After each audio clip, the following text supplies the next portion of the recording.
સ્વાગત છે તમારું ડિજિટલ તાલીમ યુટ્યુબ ચેનલની અંદર અને આજે આપણે ટાટ હાયર સેકન્ડરીનું ફોર્મ કેવી રીતે ભરવું તેની સંપૂર્ણ માહિતી આ વિડીયોની અંદર તમને જોવા મળશે. ચેનલ પર નવા આવ્યા તો સબસ્ક્રાઈબ કરી લેશો અને આ વિડીયોને જો ગમે તો શેર કરશો અને લાઈક કરશો. તો ચાલો આજના વિડીયોની શરૂઆત કરીએ છીએ. તો સૌપ્રથમ તમારે જે કોઈ પણ તમારું બ્રાઉઝર હોય તેની અંદર જઈ અને OJS સર્ચ કરવાનું છે. OJS સર્ચ કરશો એટલે પહેલા જ નંબરની જે વેબસાઇટ છે એ વેબસાઇટ પર આવી જવાનું છે. ત્યારબાદ તમને અહીંયા OJSનું જે હોમ પેજ છે એ હોમ પેજ જોવા મળશે અને અહીંયા તમારે ઓનલાઈન એપ્લિકેશન એ ઓપ્શનમાં જઈ અને ત્યારબાદ એપ્લાય પર ક્લિક કરશો.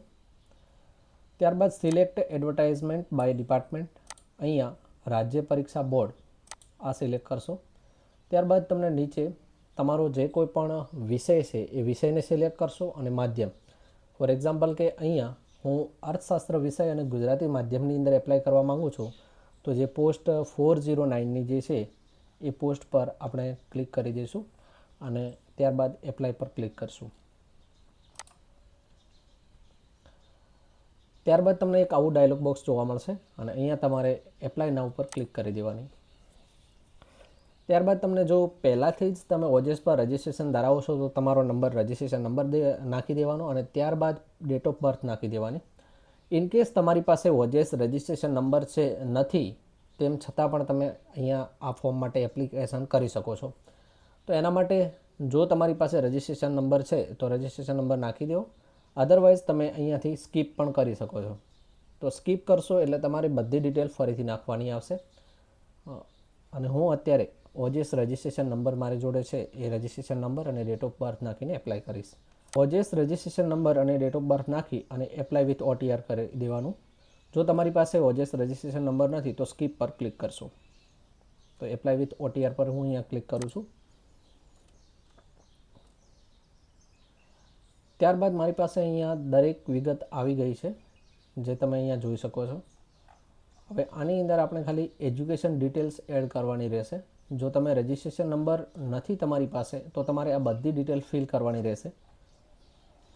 હવે જે મેઇન વસ્તુ અહીંયા જે છે એ તમારે નાખવાની રહેશે. તો એના માટે તમે શું કરશો, તો એજ્યુકેશન ડિટેલની અંદર સૌ પ્રથમ પહેલા જ નંબરની જે કોલમ છે આપણી પહેલા જ નંબરની જે રો છે આ રોની અંદર આપણે પહેલી જે બેચલર ડિગ્રી આપણી હોય છે એ બેચલર ડિગ્રી સિલેક્ટ કરવાની રહેશે. તો અહીંયા BA અર્થશાસ્ત્ર અને તેની તમામ શાખાઓ એ હું અહીંયા ક્લિક કરી દઈશ. ત્યારબાદ તમારે જે કંઈ પણ જો BCom હોય તો BCom તમે સિલેક્ટ કરશો અને BRS હોય તો BRS સિલેક્ટ કરશો. ત્યારબાદ એના પર્સન્ટેજ અથવા પર્સન્ટાઇલ, એનો ક્લાસ, એની યુનિવર્સિટી અને જે પાસિંગ યર છે એ, અને છેલ્લો તમારો ટ્રાયલ છે એનો સીટ નંબર અહીંયા માંગશે તો એ સીટ નંબર તમે અહીંયા ફિલ કરી દેશો. તો આ પહેલા નંબરની કોલમ છે એ આપણે ઝડપથી ફિલ કરી દઈએ. અહીંયા તમારી બેચલર ડિગ્રીનું ડિટેલ્સ ફિલ થઈ જાય ત્યારબાદ તમે મોર એજ્યુકેશન ડિટેલ જે છે તેની અંદર તમારે એજ્યુકેશન ડિટેલ ફિલ કરવાની રહેશે. તો એમાં હું અહીંયા MA અર્થશાસ્ત્ર અને તેની તમામ શાખાઓ તેના પર ક્લિક કરી દઈશ. એની અંદર અહીંયા પર્સન્ટેજ લખવાના રહેશે તો એ પર્સન્ટેજ આપણે લખી લઈશું. એજ્યુકેશન ડિટેલ્સની અંદર શૈક્ષણિક લાયકાત જે છે એની અંદર આપણે બેચલર ડિગ્રી પહેલાં સિલેક્ટ કરી હતી અને બેચલર ડિગ્રીની ડિટેલ જે છે એ ડિટેલ ફિલ કરી. ત્યારબાદ માસ્ટર ડિગ્રીની ડિટેલ પણ આપણે ફિલ કરી અને BEd એટલે કે જે આપણે જે બેચલર ઓફ એજ્યુકેશન છે એની ડિટેલ પણ આપણે ફિલ કરી દીધી. હવે નીચે તમારે અહીંયા જે શરતો જે છે બાંહેધરી આપવાની છે અને બાંહેધરી તમે લઈ અને ત્યારબાદ યસ પર ક્લિક કરશો. ત્યારબાદ તમારી પાસે એક આવું ડાયલોગ બોક્સ જોવા મળશે અને અહીંયા તમારે આ જે અરજી નંબર છે એપ્લિકેશન નંબર છે એપ્લિકેશન નંબર કોપી કરી દેવાનો અને જો પહેલાં તમે રજિસ્ટ્રેશન નંબરથી જો ફોર્મ ના ભર્યું હોય તો તમે અહીંયા ઓનલાઈન એપ્લિકેશન છે તો તેમાં જઈ અને અપલોડ ફોટો કે સિગ્નેચર ત્યાં જઈ અને ફોટો સિગ્નેચર અપલોડ કર્યા બાદ જ કન્ફર્મ એપ્લિકેશન પર જવું. જો રજિસ્ટ્રેશન નંબર રજિસ્ટ્રેશન પહેલાંથી કરેલું છે, રજિસ્ટ્રેશન નંબરથી જ તમે એપ્લિકેશન કરી છે તો કન્ફર્મ એપ્લિકેશન ઉપર હવે આપણે જઈશું. તો હું અત્યારે કન્ફર્મ એપ્લિકેશન પર જાઉં છું. ત્યારબાદ અહીંયા જે એપ્લિકેશન નંબર આપણે કોપી કર્યો હતો એ એપ્લિકેશન નંબર નાખીશું, ડેટ ઓફ બર્થ નાખીશું અને ત્યારબાદ જે કેપ્ચા છે એ કેપ્ચાને આપણે ફિલ કરી દઈશું. ત્યારબાદ અહીંયા ઓકે પર ક્લિક કરશું. કન્ફર્મ કરો તે પહેલાં તમારે એક આવું ડાયલોગ બોક્સ જોવા મળશે, જેની અંદર તમારી જે મેઇન જે ડિટેલ્સ હશે એ ડિટેલ્સ બતાવશે. એકવાર તમારે કન્ફર્મ કરી લેવી, ત્યારબાદ કન્ફર્મ એપ્લિકેશન પર ક્લિક કરશો. તો કન્ફર્મ એપ્લિકેશન પર ક્લિક કરીશું આપણે, ત્યારબાદ ઓકે. ત્યારબાદ અહીંયા જે કન્ફર્મેશન નંબર દેખાય છે અહીંયાથી આ કન્ફર્મેશન નંબર કોપી કરી દઈશું અને આપણે પ્રિન્ટ એપ્લિકેશન કરશું.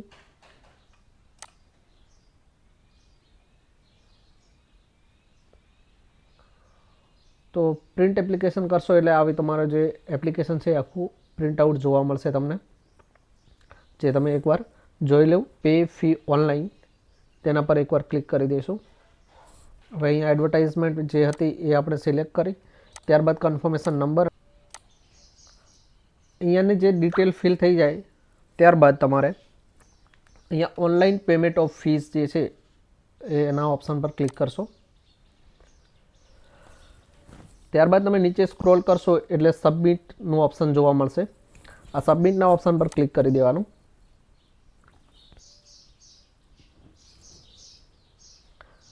ત્યારબાદ તમે યુપીઆઈથી પણ અહીંયા પેમેન્ટ કરી શકો છો, એટીએમ કાર્ડથી પણ પેમેન્ટ કરી શકો છો. તો હું અહીંયા યુપીઆઈ સિલેક્ટ કરીશ અને જે આ ક્યુઆર કોડ છે આ ક્યુઆર કોડને સ્કેન કરી લઈશ. પેમેન્ટમાં રાહ જોવાની. જો તમારું પેમેન્ટ પેન્ડિંગમાં આવે તો બીજું પેમેન્ટ કરવાનું નહીં, 24 કલાકની રાહ જોવાની, ત્યારબાદ જ પેમેન્ટ કરવું. અત્યારે આપણે સક્સેસફુલ અહીંયા તમે જોઈ શકો છો ટ્રાન્ઝેક્શન જે સ્ટેટસ જે છે એ સક્સેસફુલ આવી ગયું છે અને આપણું પેમેન્ટ પણ કપાઈ ગયું છે. તો અહીંયાથી તમે આની પ્રિન્ટ પણ લઈ શકો છો. તો તમે અહીંયા જોઈ શકો છો કે આપણું ફોર્મ પણ ભરાઈ ગયું છે અને આની ફી પણ ભરાઈ ગઈ છે. તો આશા રાખું છું કે આ વિડીયો તમને પસંદ આવ્યો હશે. વિડીયો પસંદ આવ્યો તો લાઇક કરશો અને ચેનલ પર નવા આવે તો સબસ્ક્રાઈબ કરશો. ફોર્મ ભરતી વખતે કોઈ પણ પ્રકારની તમને ઇસ્યુ આવતો હોય તો તમે કોમેન્ટ બોક્સની અંદર જરૂરથી જણાવશો અને હું તેનો આન્સર આપવાનો પૂરેપૂરો પ્રયત્ન કરીશ. Thank you so much for watching.